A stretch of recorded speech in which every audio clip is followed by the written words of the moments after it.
Hello दोस्तों, मैं संदीप आप सबका अपने YouTube चैनल ज्ञान आरबेल में स्वागत करता हूं दोस्तों। तो फिर हम लेकर के आ चुके हैं दोस्तों हिंदी का मॉक टेस्ट। जैसा कि आपको पता है कि आपके जेल वार्डन फायरमैन घुड़सवार के एग्जाम लगे हुए हैं दोस्तों, और ये हमारा हिंदी का तीसरा मॉक टेस्ट है दोस्तों। हमने बताया था कि हर रोज़ हम एक जीएस और एक हिंदी का मॉक टेस्ट लेकर के आएंगे, और अगर टाइम मिलता है दोस्तों तो हम रीजनिंग और मैथ का भी लेकर के आने वाले हैं दोस्तों। तो देखिए हमने सुबह जीएस का डाल दिया है दोस्तों, अब ये हमारा हिंदी का मॉक टेस्ट है दोस्तों। ठीक, हिंदी के टोटल 37 क्वेश्चन आते हैं दोस्तों। हमारा लक्ष्य है कि आप एग्जाम में 37 में से कम 35 क्वेश्चन जरूर करके आए दोस्तों। ठीक है, तो चलिए शुरू करते हैं दोस्तों। अगर पहले के वीडियो आप नहीं देखे तो आप हमारे प्लेलिस्ट पे जाइएगा दोस्तों। हमने jail warden fireman mock practice set के नाम से एक अलग सा फोल्डर बना दिया दोस्तों, वहां पर जाकर के आपको सारे मॉक टेस्ट मिल जाएंगे दोस्तों। चलिए शुरू करते हैं दोस्तों। पहला क्वेश्चन, ये प्रैक्टिस सेट नंबर कौन सा है? तीसरा है दोस्तों। इसके पहले हमने 2 हिंदी के और करवा दिए दोस्तों, और 3 जीएस के भी करवा दिए दोस्तों। तो चलिए पहला क्वेश्चन देखिए, 114 से लेकर के ये चलेगा आपका 150 तक। तो पहला क्वेश्चन है, किसी वाक्य के अंश को हम निम्नलिखित में से क्या कहेंगे? कोई अगर वाक्य है दोस्तों, उसका कोई अंश है दोस्तों, तो उसको हम क्या बोलेंगे दोस्तों? पदबंध, पदतल, पदत्राण या फिर पदरूप दोस्तों। तो आपको पता होगा क्या बोलते हैं हम उसको? पदबंध बोलते हैं दोस्तों। ठीक है, किसी वाक्य के अंश को हम क्या बोलते हैं दोस्तों? पदबंध बोलते हैं दोस्तों। ठीक है, चलिए अगला है, मेरा कुत्ता काला है। इस वाक्य में काला क्या है दोस्तों? देखिए यहाँ पर कुत्ता क्या है दोस्तों? कुत्ता विशेष है दोस्तों। ठीक, और विशेष की जो विशेषता बतलाता है दोस्तों, उसको हम क्या बोलते हैं? विशेषण बोलते हैं। और विशेषता क्या है? कुत्ते का रंग कैसा है दोस्तों? काला है दोस्तों। तो काला क्या होगा? आपका विशेषण होगा दोस्तों। ठीक है, क्या होगा? विशेषण होगा दोस्तों। काला क्या होगा? हमारा विशेषण हो जाएगा दोस्तों। अगर यहीं पर हम बात करते हैं मेरा क्या है, तो मेरा दोस्तों क्या हो जाएगा? यहाँ पर सर्वनाम है दोस्तों, इसको हम सर्वनाम कह सकते हैं दोस्तों। ठीक है, तो यहाँ पर हमसे पूछा गया कि काला क्या है दोस्तों? काला क्या विशेषता बतला रहा? किसकी? कुत्ते की दोस्तों। जो विशेष की विशेषता बतलाते हैं उनको हम विशेषण बोलते हैं दोस्तों। चलिए हमारा 116 नंबर क्या है? मैं खाना खाकर तब वह आया। मैं खाना खा चुका तब वह आया। यह वाक्य है दोस्तों, ये कैसा वाक्य है? मैं खाना खा चुका तब वह आया दोस्तों। तो एक चीज हम आपको बता दें कि रचना के आधार पे कितने प्रकार के वाक्य होते हैं दोस्तों? 3 होते हैं, सरल, संयुक्त और मिश्रित वाक्य। तो उनमें से ये कौन सा वाक्य दोस्तों? देखिए यहाँ पर कौन सा हो जाएगा हमारा? ये संयुक्त वाक्य हो जाएगा दोस्तों। ठीक है, क्या हो जाएगा? संयुक्त वाक्य हो जाएगा। और संयुक्त वाक्य कैसे जुड़ते हैं दोस्तों? और, एवं, तथा, किंतु, परंतु ऐसे शब्दों से भी संयुक्त वाक्य जुड़ते हैं दोस्तों। ठीक है, चलिए अगला क्वेश्चन 117 नंबर का कहता है, संस्कृत के मूल शब्द जो हिंदी भाषा में प्रचलित हैं दोस्तों वो कहलाते हैं। देखिए संस्कृत के मूल शब्द, क्योंकि आपको पता है कि जितनी भी भाषाएं दोस्तों, लगभग भाषाएं किससे? संस्कृत से निकली दोस्तों। और संस्कृत के मूल शब्द जो हिंदी भाषा में प्रचलित है दोस्तों, उन्हें क्या बोलते हैं दोस्तों? तत्सम बोलते हैं दोस्तों। समझिएगा, जो संस्कृत के ही शब्द जो हिंदी भाषा में प्रयोग में आ रहे हैं दोस्तों, उनको हम तत्सम बोलते हैं दोस्तों। और संस्कृत के वे शब्द जो थोड़ा सा चेंज करके दोस्तों हिंदी भाषा में प्रयोग होने लगे दोस्तों, उनको हम तद्भव बोलते हैं दोस्तों। ठीक है, और देशज क्या होता है दोस्तों? देश के भाषा, देश की जो बोलियां होती है, कुछ सेंटेंस होते हैं जैसे कि खिड़की हो गया, तेंदुआ हो गया, पगड़ी हो गई, ये सब क्या है? देशज है दोस्तों। ठीक है, और विदेशी का होते हैं जैसे कि हॉस्पिटल हो गया, ठीक है, सायोनारा हो गया, रिक्शा हो गया, ये सब क्या है दोस्तों? जो विदेशी भाषा के शब्द है दोस्तों, चाहे अरबी हो, फारसी हो, अंग्रेजी हो, वो सब क्या होते हैं? विदेशज होते हैं दोस्तों। ठीक, चलिए अगला क्वेश्चन है, प्रधान अध्यापक की बातें सुनकर मैं शर्म के मारे चुप हो गया। रेखांकित वाक्यांश का भाव किस मुहावरे से व्यक्त होता है दोस्तों? आपको बताना शर्म के मारे चुप हो जाना किस मुहावरे का सही अर्थ है दोस्तों? आकाश पाताल एक कर देना, अपना सा मुंह लेकर रह जाना, या अपना उल्लू सीधा करने लगना, या उल्टी गंगा बहाना दोस्तों। तो शर्म के मारे चुप हो गया मतलब क्या? कि अपना सा मुंह लेकर रह गया दोस्तों। तो हमारा सही ऑप्शन क्या हो जाएगा? 118 का बिल्कुल और बिल्कुल सही ऑप्शन हो जाएगा बी नंबर दोस्तों। चलिए अगला क्वेश्चन देखते हैं। देखिए दोस्तों 119 नंबर का कहता है, प्रस्तुत विकल्पों में से लोकोक्ति को पहचाने। तिल का लड्डू बनाना, ठीक है, घाट घाट का जूस पीना, टेढ़ी उंगली से अचार निकालना, आ बैल मुझे मार दोस्तों। ठीक, तो इसमें सही लोकोक्ति कौन सा दोस्तों? तो आपको बता दें क्या होगा? D number. देखिए आ बैल मुझे मार, यही सही लोकोक्ति दोस्तों। मतलब फालतू में मुसीबत पड़ना, अपने आप क्या है? मुसीबत मोल लेना दोस्तों। ठीक है, देखिए तिल का लड्डू बनाना, तिल का पहाड़ बनाना होता दोस्तों। घाट घाट का पानी पीना होता, जूस पीना नहीं होता। टेढ़ी उंगली से घी निकालना होता दोस्तों। ठीक, तो ये चीज होता है दोस्तों, आपको पता होना चाहिए। जैसे देखिए तिल का पहाड़ बनाना मतलब छोटी बात को बहुत बड़ा बताना दोस्तों। घाट घाट का पानी पीना मतलब बहुत अनुभवी होना। टेढ़ी उंगली से घी निकालना मतलब सीधे से काम न चलना। तो उस कार्य को क्या अपने भाव से करना दोस्तों। ठीक है, चलिए अगला क्वेश्चन है, निम्नलिखित में से गुरु शब्द का स्त्रीलिंग क्या होगा दोस्तों? गुरु शब्द का स्त्रीलिंग क्या होगा? गुरुवती, या गुरुआइन या गुरुआनी या फिर गुरनी दोस्तों। तो हमारा 120 का बिल्कुल सही ऑप्शन कौन सा होगा दोस्तों, ये आपको बताना दोस्तों। देखिए इसका क्वेश्चन का आंसर आपको बताना है दोस्तों, ठीक। ये हम क्वेश्चन आपके लिए छोड़ के जा रहे हैं दोस्तों। चलिए अगला क्वेश्चन है, पवन का सही संधि विच्छेद क्या होगा दोस्तों, पोधन अन। क्या हो जाएगा दोस्तों, पोधन अन होगा पवन का दोस्तों। और ये कौन सी संधि होती है, अयाद संधि दोस्तों। हम संधि बहुत अच्छे से पढ़ाए हैं दोस्तों, आपने नहीं पढ़ा तो आप पढ़िए जाके और बहुत अच्छा लगे दोस्तों। देखिए अगर हम बात करते हैं पवन पौधन अन, तो ये किसका होता है, ये पावन का होगा दोस्तों। हमने बताया था ना कि जहां पर एक मात्रा होती है दोस्तों, यहाँ पर देखिए पवन में कोई मात्रा है तो यहाँ पर एक मात्रा लगेगी। अगर हम इसमें बड़े आ की मात्रा लगाते हैं पौधन अन, तो पौधन अन किसका होगा, पावन का होगा दोस्तों। मगर पवन का पूछा था, पोधन अन हो जाएगा। और ये हमारा अयादी स्वर संधि है दोस्तों। चलिए अगला है, निम्नलिखित में से पुल्लिंग शब्द कौन सा दोस्तों। पुल्लिंग शब्द के बारे में बताना है कि 122वें का पुल्लिंग शब्द कौन सा होगा दोस्तों। देखिए नदी क्या है, होती है दोस्तों, ठीक। इलायची खाई जाती है, प्यास लगती है दोस्तों, पानी पिया जाता है दोस्तों। देखिए देखने में स्त्रीलिंग लग रहा पुल्लिंग, सॉरी स्त्रीलिंग लग रहा पानी, मगर है क्या, ये पुल्लिंग है दोस्तों। आपने दही सुना होगा, दही भी क्या है, पुल्लिंग है दोस्तों। तो पानी और दही देखने में क्या स्त्रीलिंग जैसे लगते हैं, मगर ये अपवाद है दोस्तों। ये क्या है, पुल्लिंग है। तो पानी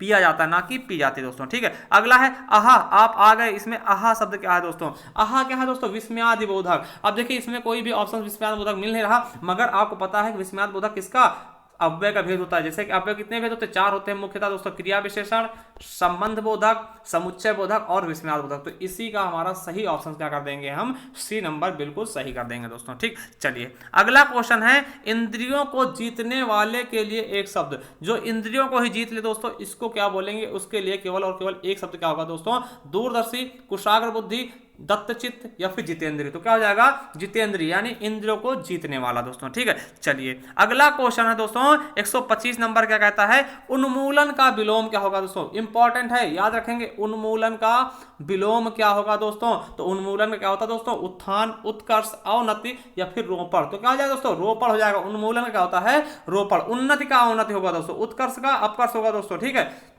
तो ये चीजें आपको पता होना चाहिए। अगला है, निम्नलिखित में से कौन सा बादल का पर्यायवाची दोस्तों। बादल देखिए समझिएगा, नीर और दा, नीर को देने वाला अर्थात बादल, हमारा पहला ही ऑप्शन बिल्कुल सही होगा दोस्तों। अब यही बात करते हैं, नीरज, नीर से जन्म लेने वाला अर्थात कौन है, कमल का है ये दोस्तों, क्या है, कमल का है। अंबुज, अंब से जन्म लेने वाला अर्थात कौन, कमल हो जाएगा। तो इसका भी कमल होगा, तो तीसरे का भी। अंब में इसका होता है जल होता है दोस्तों। तो समझिएगा पहले का हो जाएगा सही, हमारा ए नंबर हो जाएगा दोस्तों, बिल्कुल सही। नीरज होता है बादल का, नीरज होगा कमल का, अंबुज होगा कमल का और अंब होगा पानी का दोस्तों। चलिए आकाश पाताल के बीच लगने वाला चिन्ह क्या होता है दोस्तों। तो आपको पता है, आपने द्वंद्व समास पढ़ा होगा दोस्तों, तो वो क्या होता है, योजक चिन्ह होता है। क्या होता है दोस्तों, योजक चिन्ह। और अल्प विराम क्या होता है दोस्तों, ऐसे अल्प विराम होता है दोस्तों, एक जो सिंगल सा नीचे लगता है ऐसे दोस्तों, कॉमा बोलते हैं जिसको, ये अल्प विराम होगा। और विस्माद बोधक क्या होता है दोस्तों, ये चिन्ह इस बात में बोधक हो जाएगा दोस्तों। उद्धरण क्या होता है, आपने देखा इकहरा उद्धरण या फिर अवतरण बोलते हैं दोस्तों। ये दो प्रकार के होते हैं, इकहरा और दोहरा उद्धरण, ठीक दोस्तों। तो ये चीजें आपको याद रखना है दोस्तों, ठीक है। चलिए अगला है, बिल्ली छत से कूदी। अब देखिए यहाँ पे क्या से आ रहा, तो से दो उसमें आता है दोस्तों, करण में और अपादान में। करण भी से होता है और अपादान होता है, मगर एक चीज आप याद रखिएगा, जहां पर कोई अलगाव चीज होती है, देखिए बिल्ली छत से कूदी, यानी छत से क्या बिल्ली अलग हो रही है दोस्तों, तो यहाँ पे क्या हो जाएगा, अपादान कारक। डी ऑप्शन बिल्कुल और बिल्कुल राइट हो जाएगा हमारा। चलिए अगला क्वेश्चन है, दिए गए विकल्पों में से तद्भव शब्द का चयन करें। तद्भव क्या होगा, हिंदी वाला शब्द, बैंक, अग्नि, मुंह और अमीर दोस्तों। देखिए एक चीज हम आपको बता दें, जहां कहीं भी दोस्तों आपके अंदर चंद्रबिंदी मिलता है दोस्तों, वो क्या होता है, हमेशा तद्भव शब्द ही होता है दोस्तों, ठीक। तो इसको आपको याद करके रखना दोस्तों कि क्या होता है, जहां कहीं भी आपको चंद्रबिंदी वाला मिल जाएगा वो तद्भव हिंदी का शब्द होता है दोस्तों। तो हमारा डी ऑप्शन बिल्कुल सही हो जाएगा दोस्तों। चलिए अगला क्वेश्चन है, लड़का दौड़ता है, इस वाक्य में लड़का संज्ञा है दोस्तों। तो लड़का क्या है दोस्तों, देखिए जिसमें एक ही चीज का भाव होता है वो व्यक्तिवाचक होगा दोस्तों, ठीक है। और जातिवाचक में क्या होता है दोस्तों, पूरे जात का बोध होता है। तो लड़का क्या है दोस्तों, जाति होगा। इसमें कई सारे लड़के आ जाएंगे, किसी का भी नाम आप ले सकते हो दोस्तों। और सबसे आसान क्या है, जाति और व्यक्तिवाचक पहचानने के लिए दोस्तों, किसी चीज का अगर बहुवचन बन जाए दोस्तों, तो वो आपका जातिवाचक होगा दोस्तों, ना कि व्यक्तिवाचक। इन्हीं दोनों में कंफ्यूजन होती है दोस्तों। देखिए लड़का बहुवचन बनेगा जी, लड़के हो जाएगा दोस्तों, तो बन गया ना, इसलिए आप इसको जातिवाचक लगा देंगे दोस्तों। यही चीज आप पहचानिएगा कि अगर जातिवाचक और व्यक्तिवाचक में कंफ्यूजन हो दोस्तों, तो उसका आप बहुवचन बनाइए। अगर बनता है दोस्तों तो जातिवाचक हो जाएगा, अगर पहले बहुवचन तो जातिवाचक ही होगा दोस्तों, ठीक। तो याद रखेंगे। चलिए अगला है, निम्नलिखित में से किस शब्द में प्रत्यय नहीं है दोस्तों। किस में प्रत्यय नहीं है, आपको ये क्वेश्चन का आंसर बताना। तो दुबला में कोई प्रत्यय नहीं है, ठीक है दोस्तों, दुबला में कोई नहीं। गुणधन वान, वान है इकहरा, हरा हो जाएगा दोस्तों, दूजा आ हो जाएगा दोस्तों, ठीक है। तो ये चीजें आपको पता है, दुबला में कोई भी प्रत्यय नहीं है दोस्तों, ठीक है। इसमें क्या है, ठीक है, तो दुबला में कोई प्रत्यय नहीं है दोस्तों। चलिए अगला क्वेश्चन देखते हैं दोस्तों। हमारा नेक्स्ट क्वेश्चन क्या होगा दोस्तों कि परिभाषा में कौन सा उपसर्ग है। तो देखिए दोस्तों, परिभाषा में अगर हम भाषा निकाले तो आगे क्या बचेगा, परि बचेगा दोस्तों, तो हमारा परि ही हो जाएगा इसका उपसर्ग दोस्तों। ठीक है, चलिए अगले क्वेश्चन की तरफ चलते हैं। नेक्स्ट क्वेश्चन हमारा 133 नंबर क्या होगा। 133 नंबर क्वेश्चन कहता है वह आए तो मैं जाऊं, प्रस्तुत वाक्य में कौन सा काल है दोस्तों। तो इसमें कहा गया है कि वह आए तो मैं जाऊं दोस्तों। ऐसे सेंटेंस में क्या होता है दोस्तों, जब एक क्रिया दूसरे पर निर्भर होती है दोस्तों, तो वहां पर हेतु हितमत भविष्य काल हो जाएगा दोस्तों। ठीक है, देखिए गागी जाऊं दोस्तों, तो यहाँ पे भविष्य की बात की जा रही है दोस्तों, तो यहाँ पे क्या हो जाएगा आपका हेतु हितमत भविष्य काल दोस्तों। तो 133 का बिल्कुल और बिल्कुल सही आंसर का हो जाएगा हमारा पहला नंबर। अगला है निम्नलिखित में से उपयुक्त समास चुनिए दोस्तों। इसका कौन समास होगा, सुख दुख में कौन समास होगा दोस्तों। देखिए जहां पे योजक चुनने लग गया दोस्तों, इसमें सुख और दुख दोनों बराबर हैं, यानी द्वंद्व समास होगा। और द्वंद्व समास की खासियत क्या होती है दोस्तों, इसके दोनों पद प्रधान होते हैं। वहीं तो इसका सही ऑप्शन क्या हो जाएगा, ए नंबर। और अव्यय भाव की बात करते हैं, इसका प्रथम पद प्रधान होगा दोस्तों। ठीक, क्या हो जाएगा, प्रथम पद प्रधान होगा दोस्तों। और द्विगु में पहला पद संख्यावाचक और अंतिम पद क्या होगा, प्रधान होगा।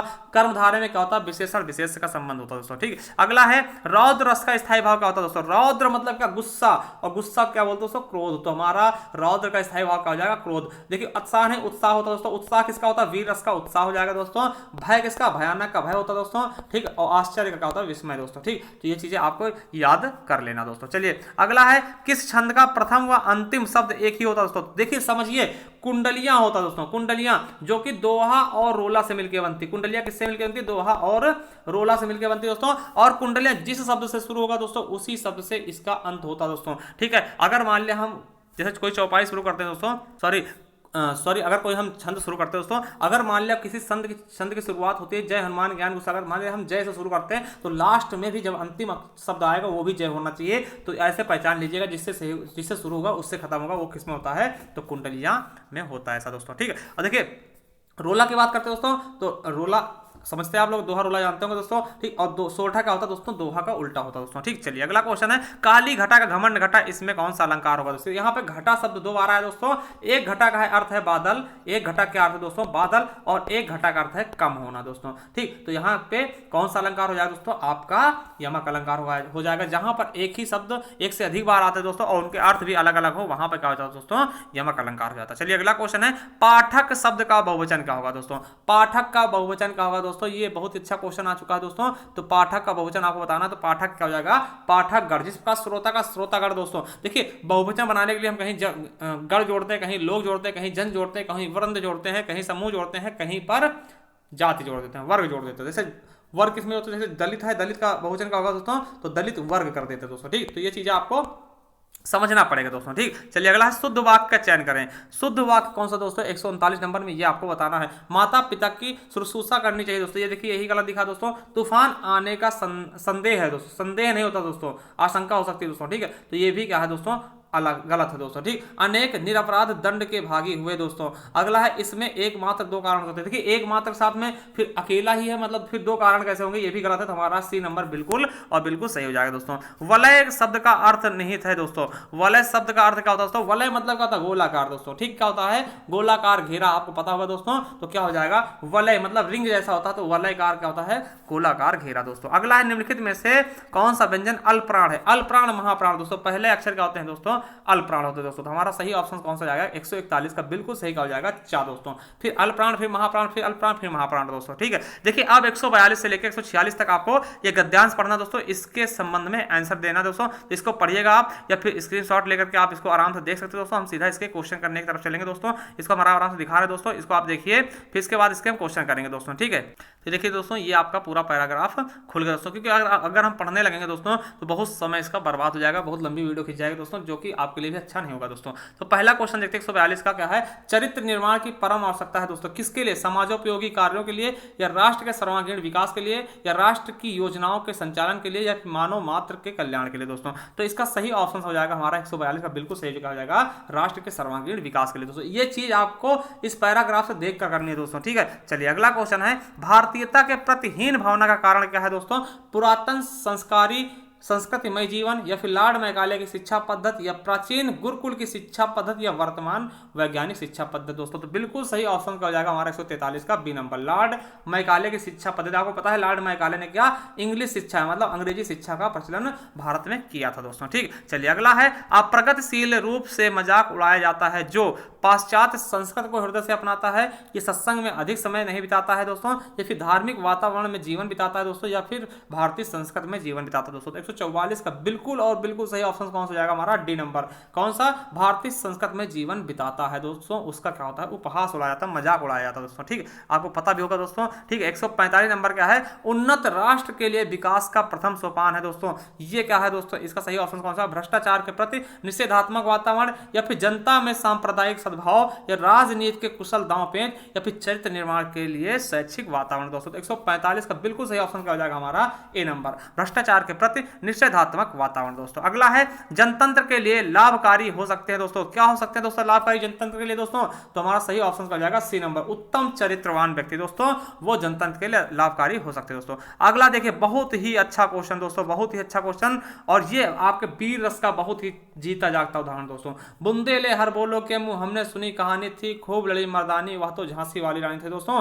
ये किसकी रचना है दोस्तों, किसकी इस पंक्तियों के रचयिता कौन है दोस्तों, ये आपको बताना है। माखनलाल चतुर्वेदी, सुभद्रा कुमारी चौहान, या सोहन लाल द्विवेदी, या फिर राम नरेश त्रिपाठी दोस्तों। तो आपको पता है सुभद्रा कुमारी चौहान की दोस्तों। ठीक है, बहुत ही अच्छी पंक्ति दोस्तों, वीर रस की बहुत अच्छी पंक्ति दोस्तों। तो अगला क्वेश्चन है 148 नंबर, घनानंद को किस युग का कवि मानते हैं दोस्तों, घनानंद को किस युग का कवि मानते हैं, रीतकाल, आदिकाल, भक्तिकाल, या फिर भारतेंदुकाल दोस्तों। बहुत ही अच्छा क्वेश्चन दोस्तों, किसके, ये रीतकाल के दोस्तों। ठीक है, घनानंद हो गए, और इसके अलावा दोस्तों बिहारी हो गए, ये सब क्या थे दोस्तों, ये आपके रीतकाल के कवि थे दोस्तों। आदिकाल के आपको पता है दोस्तों कि जिन्होंने, ठीक है, जो आदिकाल के पुराने कवि थे जैसे कि आपके अमीर खुसरो हो गए दोस्तों। ठीक है, तो इस तरह के कवि जो थे आदिकाल के उसमें आए थे दोस्तों। ठीक है, चलिए अगला 149 नंबर है, गबन किस रचनाकार की रचना है दोस्तों, तो आपको पता होगा किसकी है, मुंशी प्रेमचंद की गबन है दोस्तों। ठीक है, चलिए अगला है, निम्नलिखित में से कौन सी रचना प्रसिद्ध कथाकार मन्नू भंडारी की नहीं है दोस्तों, तो कौन सी रचना जो है मन्नू भंडारी की नहीं दोस्तों, तो पिंजरे की उड़ान क्या है, मन्नू भंडारी की नहीं दोस्तों। तो ये हमने टोटल 150 क्वेश्चन करा दे दोस्तों। देखिए, और इसी तरह का मॉक टेस्ट फिर रोज लेकर आएंगे दोस्तों। ठीक है, तो हमारे चैनल को सब्सक्राइब कर लो अगर आपका इरादा हो दोस्तों। ठीक है, क्योंकि इसी प्रकार वीडियो आप तक आप पहुंचता आते रहेंगे दोस्तों। और एक चीज बता दें दोस्तों, अगर आपने ये तीसरा मॉक टेस्ट है दोस्तों, अगर इसके आपने पहला और दूसरा नहीं देखा तो आप जाइए हमारे प्लेलिस्ट पे दोस्तों, उसमें आपको पहला दूसरा सभी मॉक टेस्ट आपको उसी में मिल जाएंगे दोस्तों। तो चलिए, थैंक यू, धन्यवाद।